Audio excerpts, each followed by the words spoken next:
বন্ধুরা, এখন রাত 10টা বাজে।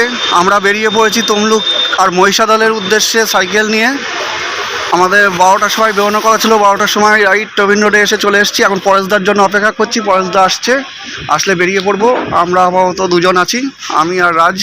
এই যে আমাদের সাইকেল দুটো, এখান থেকে চালিয়ে চলে যাব হাওড়া ব্রিজে। হাওড়া ব্রিজের ওখানে সুমন্তদা আসবে, তারপরে একসঙ্গে আমরা 4 জন বেরোবো। আপাতত এইটুকুনি, আবার হাওড়া ব্রিজে গিয়ে দেখা হচ্ছে।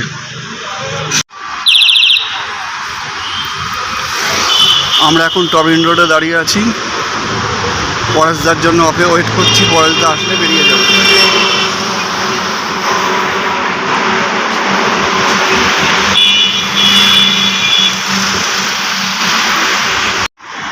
আমরা এখন এসে পৌঁছে গেছি হাওড়া ব্রিজে। এই যে দেখুন, এখানে আমরা দাঁড়িয়ে আছি সুমন্তদার জন্য। সুমন্তদা আসলে আবার সাইকেল রাইড শুরু হবে।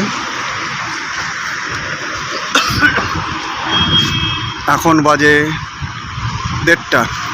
দুটোই পৌঁছানোর কথা ছিল, আধ ঘন্টা আগে এসে গেছি। সুমন্তদা আসেনি।